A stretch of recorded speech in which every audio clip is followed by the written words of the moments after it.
History, petites et grandes histoires, un thème, 10 mots.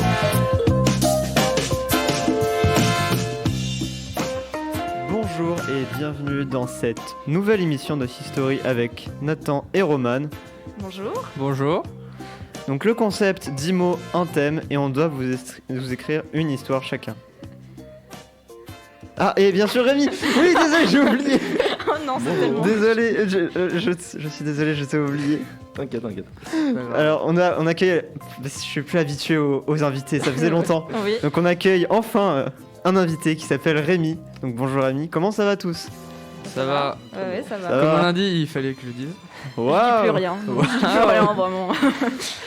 Donc C'est terminé. du coup je reprends. Comme le concept 10 mots, un thème, et on doit vous écrire une histoire chacun. Donc il y aura aussi bien entendu la rubrique de Roman à la fin.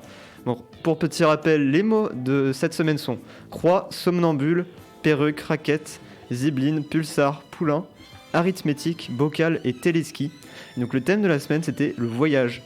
Donc sans plus attendre, on va passer à la première histoire de Rémi.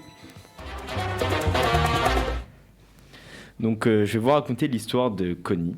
Connie était un homme simple, avec une vie simple. Malheureusement, cela aurait été trop beau, car Connie, somnambule, avait parfois quelques difficultés à trouver le sommeil. Et parfois, il marchait tellement loin qu'il se retrouvait en Sibérie avec les zibelines, ou dans une écurie endormi sur un poulain. Une fois, il a même voyagé jusqu'en Allemagne pour acheter une perruque. Mais il voyageait aussi dans ses rêves. D'ailleurs, il faisait toujours le même. Il montait dans un téléski et il partait visiter les planètes. Il passait près des trous noirs et des pulsars. Parfois, il voyageait vers l'infiniment petit, où l'arithmétique et les maths ne voulaient plus rien dire. Lorsqu'il se réveillait, il ne savait plus où il était. Pour cela, il avait une petite télécommande avec 3 boutons. Le premier avait un dessin de croix, ce qui lui permettait de connaître sa position. Le deuxième était un bocal qui lui servait à donner sa localisation au secours. Et le troisième, à ne surtout pas utiliser, qui avait un dessin de raquette, pouvait détruire sa télécommande. Ainsi était la vie de Connie. C'est ultra imaginaire, genre c'est très c'est très dans la tête, tout ça de Oui, c'est vrai. ultra bien. C'est genre le rêve et tout, mais du coup ça rentre bien dans le thème le voyage. Ouais, moi je voyais pas le voyage pareil. spirituel un peu comme Genre, ça. j'ai mal compris. Il est somnambule et il voyage en dormant ou juste c'est dans sa tête genre Les quand deux. il dort. Les deux. Ah, les deux. Genre la première Ok. partie, genre par exemple, il va se retrouver en Sibérie ou en Allemagne, et en même temps, dans sa tête, il va voyager dans l'univers et tout ça. Wow. Ok. Il plane cet homme. Ouais, il plane. Du coup, on va passer à la deuxième histoire, donc l'histoire de Nathan.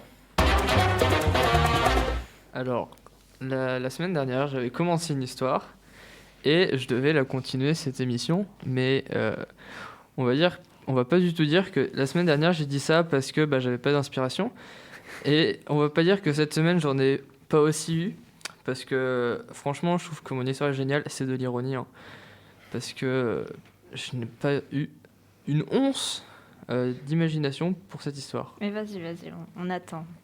Alors, donc, précédemment, dans History, le groupe d'amis passionnés de radio tombèrent dans une embuscade par un producteur mal intentionné. Quelle est-il leur arrivé? La réponse tout de suite dans votre émission préférée. Le producteur s'avança et dit d'un ton ferme: « On part en voyage, mais poulain, on va au ski !» Et oui, le ton n'était pas ferme, c'était une blague du producteur. Il avait juste envie de leur faire peur et il voulait avoir un regard très menaçant et tout, comme un pulsar, mais en fait c'était juste un prank. Les amis, soulagés, partirent avec le producteur au ski. Bon, c'est un peu bizarre parce que c'est quand même un mec qu'ils viennent juste de rencontrer, mais ils y vont quand même. En fait, le but de ce voyage était de faire un reportage sur les sports de glisse à la montagne. Donc ils étaient trop heureux parce que ça veut dire bonjour les raquettes, le téléski, les bocals de cassoulet, et de quoi se faire de bons souvenirs. Lors d'une promenade, ils crurent voir même une zibeline, mais c'était une branche remplie de neige, que de rigolade. Lors de la fête du fin de séjour, ils mirent des perruques, et le plus passionné d'arithmétique, et en même temps somnambule, ne réussit pas à s'endormir, trop de bruit autour de lui.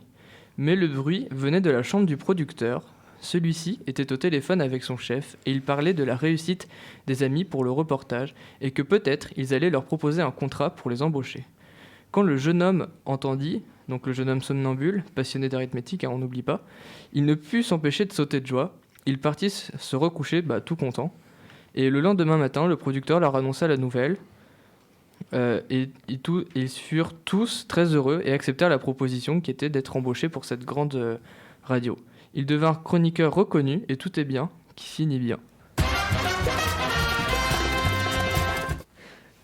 En vrai, ça va. Que tu disais, c'était... J'ai un peu improvisé. C'est pas grave. Juste, au début, je croyais que c'était un prank, que le producteur allait pas les emmener en vrai. Et en fait, au final, il les emmène. Oui, en fait, il voulait leur faire... En fait, dans l'émission dernière, il y avait plein d'hommes autour d'eux, et il y avait le producteur qui était au milieu en mode mafia. Et en fait, c'était juste une blague. Ouais, c'était un... Ouais, d'accord, un c'était prank. pour ça. Il les emmène en voyage pour les tester, tu vois, et à la fin, il leur annonce que leur reportage était vraiment bien et qu'il les accepte et les embauche. Ok. Par contre, dans ma tête, je sais pas pourquoi, pour moi, Zibline, c'était masculin. Ah bon? Du coup, je crois que j'ai mis un Zibline dans mon histoire, je suis pas sûr. La Zibline. Ouais, La pourtant Zibline, Zibline, ça sonne féminin, tu vois. Je sais pas. Ouais, Zibline, je sais pas, on a Bah, tellement pas l'habitude de le dire que bon. C'est un animal d'ailleurs, une zibline. Oui, c'est une sorte de petite loutre qu'on retrouve au Japon et en Sibérie. Voilà, pour la petite info. On va passer maintenant à l'histoire de Roman.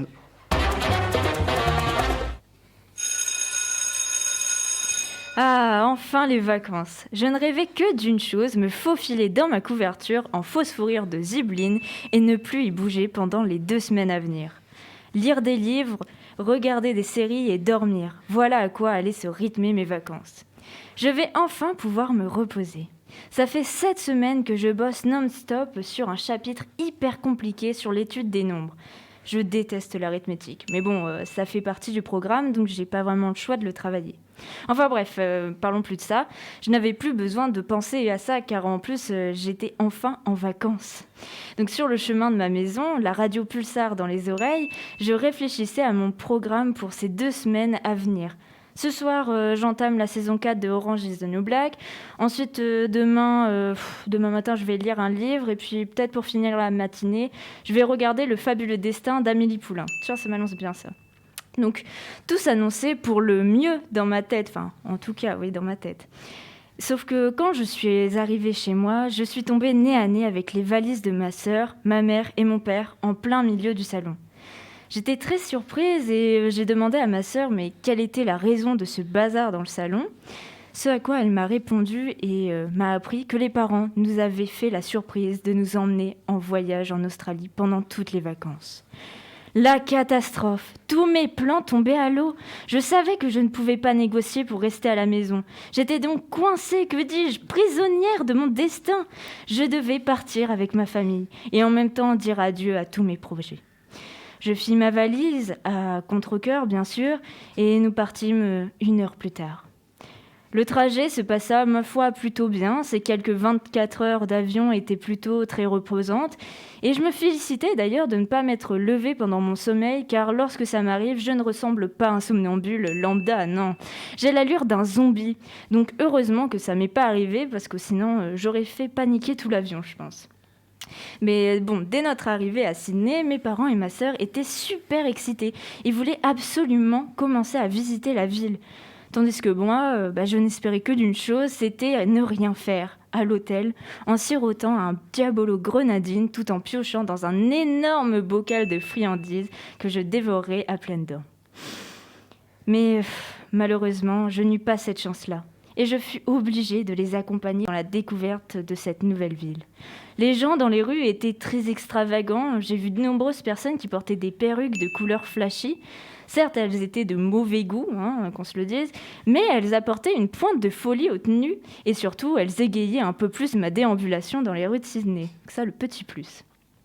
Et le lendemain, j'ai pris conscience de la chance que j'avais d'être en vacances en Australie lorsque j'ai vu les stories de mes amis en vacances à la neige. Toutes ces minutes perdues à attendre dans le téléski pour atteindre les pistes me seraient insupportables à vivre. Ou même les randonnées en raquettes. Mais quelle idée de se mettre des raquettes de tennis aux pieds! Oh là là, mais qui a bien pu avoir cette idée-là? Et surtout, qui fait des randonnées en raquettes de son plein gré? Ah non, ça serait la croix à la bannière pour moi. Heureusement que mes parents ont choisi Sydney au lieu de Chamonix.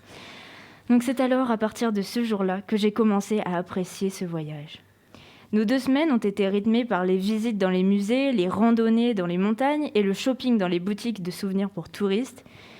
Et finalement, ces vacances n'étaient pas aussi reposantes que je le pensais, mais ce n'était certainement pas les pires que j'ai passées.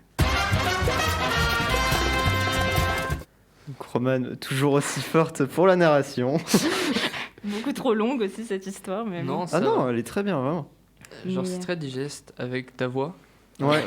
On apprécie le Par moment. contre, je tiens à préciser, je ne suis jamais partie en Australie. Hein. C'est total impro. Enfin, c'est de l'imagination. Et bien évidemment, si on me propose d'aller en Australie, je ne vais pas être ce genre de personne qui ne veut pas y aller. Hein. Bien évidemment. Tu as C'est, placé les ouais. mots magnifiquement. Ouais. En fait, genre, c'est très. On imagine bien. Oui, Genre, c'est détaillé. très aéré et on imagine bien. C'est assez détaillé, mais pas trop long non plus pour que ce soit comme ça, tu vois. Oui, ouais, ok, je vois. Mais c'était croix. Genre, croix, je savais pas comment le placer. Moi et je l'ai me- oublié. Hein. Ah ouais Ah, j'ai Ouais. même pas vu. Personne l'a dit, mais je l'ai oublié le nom. J'ai pas capté, ouais. C'est vrai en plus. Bah, qu'est-ce qu'on lui fait du coup? Un malus ou un. Il faut me rajouter un mot pour la Ah semaine ouais, prochaine. non, la semaine prochaine, on doit lui faire un défi. Je sais Vas-y. pas, le défi, ne pas dire tel mot. Ou... Rémi, qu'est-ce que tu veux lui dire comme défi? Faut m'enlever une lettre de l'alphabet. Je peux plus dire les A. Non, c'est hyper chaud là. Du coup, je lis sans A. Oh non, ton texte doit faire minimum une page. Minimum une page. Wow, Ok, c'est quand même- genre, Ok, c'est un texte long alors. voilà, c'est Ouais. un. Ok. Bah, c'est à peu près ce que t'as fait, toi, Roman, là. Là, Ouais. j'ai mis en plus grosse police dessus, mais ouais, à peu près. La radio Pulsar. Ça m'a impressionné. Mais Radio Pulsar, en fait, c'est mon père qui m'en a parlé. C'est une radio Poitevine. Je sais pas si elle est encore si elle est encore là. Oui, oui, apparemment, on nous dit que c'est encore bon. Enfin, elle existe encore. Et c'est un pote de mon père qui travaillait quand il était plus jeune. Et du coup, je me suis dit, bah, je vais la caler dedans. Parce que Ouais. Pulsar, bon, Bah ouais. dans mon histoire, Ça, ça c'est allait pas super trop. chaud, ouais. Bah voilà, c'est ça. Bon, bah du coup, on va passer à la dernière histoire qui est la mienne, du coup. Alors, tout d'abord, je vais essayer quand même de faire un peu d'improviser totalement, mais de pas suivre une ligne directrice. Donc je tiens quand même à le préciser. Ok. Donc c'est l'histoire en gros d'une scientifique qui s'appelle Julie et qui part en voyage au Japon pour faire un livre sur la faune dans les montagnes de la région d'Hokkaido. Et elle a toujours été passionnée par son métier et de travailler en pleine nature. Elle voulait toujours faire ça. Et donc, sans tous les efforts qu'elle avait fait, en gros, sur par exemple ses études, tout ça, elle aurait carrément pu faire une croix dessus. Donc, elle va en randonnée dans les montagnes et du coup, elle prend des raquettes parce que c'est l'hiver et il neige beaucoup, surtout à Hokkaido. Et du coup, elle veut. En fait, ce qu'elle n'aime pas, c'est vraiment de prendre des raccourcis. Elle veut vivre le truc au max. Ouais, Et à du fond. coup, elle va pas prendre de téléski, encore moins ce qu'on appelle, je sais pas si vous connaissez, les bulles. Donc c'est des petites bulles en verre qui montent, qui est tirée par un fil, voilà. Et elle déteste ça parce qu'elle a surtout peur d'un truc, qu'elle veut surtout pas rester bloquée dans cette sorte de bocal dans le froid, en plein milieu de la montagne. Non mais sérieux, il n'y a qu'à se mettre une perruque sur la tête de clown et c'est bon, plus ridicule, tu meurs dans le froid comme ça, en plein milieu, voilà. Et donc, une fois dans le massif, elle prend des photos magnifiques avant la tombée de la nuit et voit même quelques zibelines donc s'activer pour trouver un abri du froid.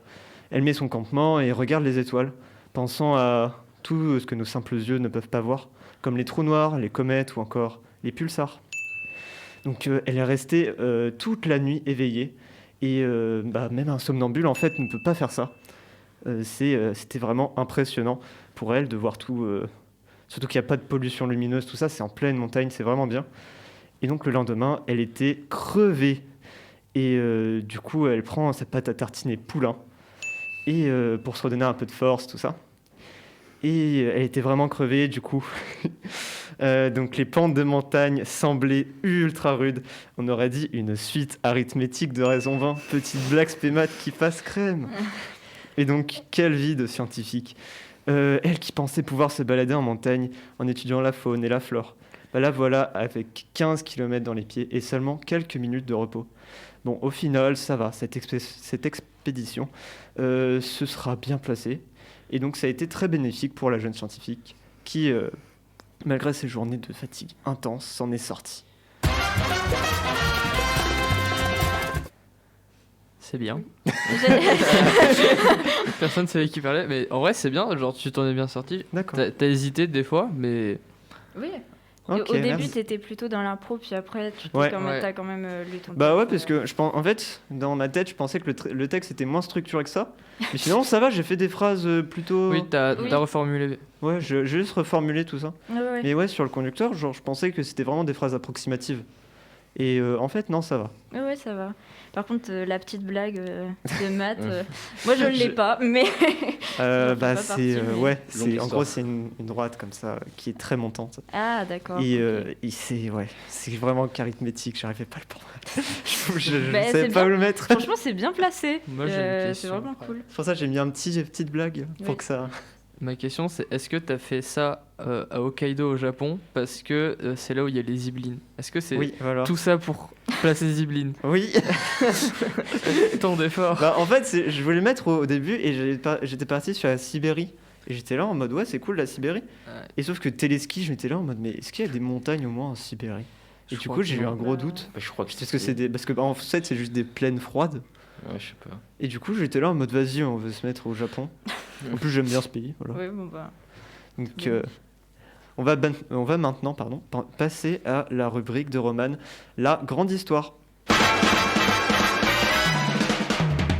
La grande histoire. Alors, le voyage, ça me rappelle une chronique d'ailleurs sur le thème des vacances que je vous invite bien évidemment à aller écouter. Mais sinon, pour ceux qui l'ont déjà écouté, ne vous inquiétez pas, je ne vais pas répéter les mêmes choses. Parce que lorsqu'on regarde d'un peu plus près, vacances et voyage sont des mots différents qui ne signifient pas la même chose. Par exemple, on peut très bien passer ses vacances à rester chez soi, tandis que le voyage suggère plutôt un déplacement vers un endroit plutôt éloigné de chez nous. De plus, parfois, lorsqu'on fait des voyages, on n'est pas forcément en vacances, on peut être en voyage d'affaires. Donc vous l'aurez compris, cette chronique ne sera pas un doublon de celle sur les vacances, donc pas de panique. Donc comme je l'ai dit précédemment, il existe plusieurs types de voyages, les voyages d'affaires, les voyages touristiques ou encore les voyages à la recherche de nouveautés et de découvertes. Bon, il en existe bien plus, mais ici, nous allons nous concentrer sur ces types de voyages-là et ça sera déjà suffisant. Tout d'abord, le voyage touristique. Depuis quand, en fait, il a été mis en pratique et comment? Eh bien, nous sommes à la période d'industrialisation, donc au 19e, un peu 20e siècle. Il y a le réseau ferroviaire, le réseau des paquebots transatlantiques et aussi celui de l'automobile qui se développe de plus en plus en Europe ainsi qu'aux États-Unis. Et donc, ce qui fait qu'il était plus facile de se déplacer à travers un seul et même pays, mais aussi à travers les différents continents. Donc, c'est ainsi que le voyage touristique a débuté. Un exemple de train très connu de cette période-là, c'est l'Orient Express, qui est le train le plus célèbre donc de cette époque et qui était en fait une révolution. Par exemple, en 1883, donc c'est l'année de sa première mise en circulation, il faisait l'aller-retour Paris-Constantinople en seulement 13 jours. Bon, ok, pour nous, là, ça n'a rien de révolutionnaire, c'est juste pas impressionnant, étant donné qu'un vol Paris-Istanbul, donc anciennement Constantinople, a une durée de 3h30. Mais juste à titre comparatif, en 1840, donc 43 ans avant la mise en circulation de l'Orient Express, faire un trajet Paris-Marseille durait 3 jours. Donc là, vous comprenez un petit peu mieux pourquoi l'Orient Express est une révolution pour cette époque. Et déjà, d'une, pour la durée du trajet, mais aussi parce qu'il faisait voyager ses passagers à travers toute l'Europe. Ce qui amena les classes aisées, mais aussi modestes, à découvrir de nouveaux pays et de nouvelles cultures. Mais de nos jours, voyager d'un pays à l'autre est bien plus rapide, comme je le montrais tout à l'heure, avec le trajet Paris-Istanbul. Un trajet d'avion est beaucoup plus efficace en termes de rapidité qu'un trajet en train. Et en plus, c'est facile de partir en voyage du jour au lendemain actuellement. Il n'y a juste qu'à réserver sur son portable, donc c'est-à-dire le billet d'avion, la location de logement, la location de voiture, etc. Et c'est bon, vous pouvez partir. Tandis qu'à l'époque, il fallait se rendre au guichet pour réserver le billet. Et puis, il n'y avait pas vraiment le choix pour les compagnies. Et puis, en fait, pour réserver le logement à l'étranger, c'était beaucoup plus compliqué. Il ne suffisait pas juste de réserver au téléphone. Donc vous le voyez, partir en voyage à notre époque est bien plus facile et d'ailleurs il faut en profiter. Mais maintenant, sortons un petit peu plus sortons du voyage touristique et dirigeons-nous vers les voyages d'exploration. Alors l'exploration comprend aussi bien la recherche de nouvelles régions, mais aussi de nouvelles faunes et flores, comme il s'est passé au XIXe siècle, avec les scientifiques et explorateurs qui cherchaient à agrandir leurs connaissances ainsi que leur map-monde. Aujourd'hui encore, des voyages d'exploration sont encore faits sur Terre, mais les plus connus restent les voyages spatiaux à travers l'espace. Passant du premier satellite à aller dans l'espace en 1957, au premier pas sur la Lune en 1959, jusqu'à aujourd'hui des rêves de poser le premier pas sur Mars. Bien plus que des prouesses technologiques, ces voyages suscitent le fantasme de tous qu'un jour pouvoir connaître la sensation de planer. Dans l'espace, naturellement. Après, vous faites ce que vous voulez pour planer, mais ça ne me regarde pas. Ces voyages, malheureusement, sont bien plus compliqués à réaliser et à vivre. Mais pour autant, ils ne sont pas impossibles. Il suffit d'un seul tweet pour se faire réserver une place à bord d'une fusée SpaceX. Donc, c'est l'entreprise d'Elon Musk. Et oui, c'est ce qu'a fait Philippe Croizon. Je ne sais pas si vous voyez qui c'est. Non, pas du tout. Ah bon ? Non, ouais c'est un handicapé qui n'a pas ses bras, ni même ses jambes, et qui fait la traversée de... ok, j'ai vu. Celui qui a fait la traversée de la voilà, Manche, tout ça. D'accord. Ah oui. Et donc, Philippe Croizon, donc, qui est... d'ailleurs, son frère habite pas loin de chez moi, enfin bref.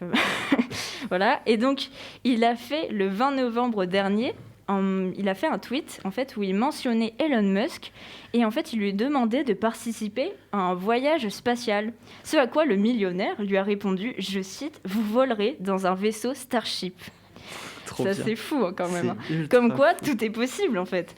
Bon, après, il faut quand même garder les pieds sur terre. C'est un jeu de mots. Ça m'étonnerait qu'Elon Musk offre une place à bord de ses vaisseaux spatiaux à toutes les personnes qui lui demandent. Donc, n'en espérez pas trop, mais c'est toujours bien de rêver aussi. Et puis, attention, petite expression, qui ne tente rien n'a rien. Donc, vous pouvez toujours essayer de le mentionner dans vos tweets, mais bon, je suis pas sûre que ça marche. Mais ceci dit, si vous n'êtes pas sélectionné pour un voyage spatial, vous pouvez très bien vous rabattre sur un voyage dans votre région. C'est pas mal, non ?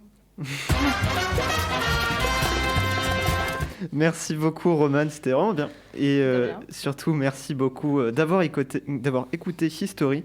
Donc les mots de la semaine prochaine sont caravelle, alcool, train, mythique, zombie, Grèce, marginal, collectionneur, mannequin et donc le thème c'est Rémi qui l'a choisi. C'est la mythologie, c'est ça ? Ouais. D'accord. Donc on se retrouve la semaine prochaine. On se retrouve la semaine prochaine. Si vous voulez participer ou bien nous donner des mots ou un thème, n'hésitez pas à nous contacter sur le mail de Roman, roman.lartigue@lp2i-poitiers.fr ou sur le mail de Delta FM, contact@radio-delta.fr. Donc on voulait sur la chanson Voyage de Desireless. Ça se dit comme ça ? Oui, Desireless. Ok, Desireless. C'était Rémi, Romain, Nathan et Roman. Donc au revoir, n'oubliez pas de nous retrouver lundi prochain, la même heure sur Delta FM 90.2. Au revoir. Au revoir. Au revoir. Au-dessus des vieux volcans.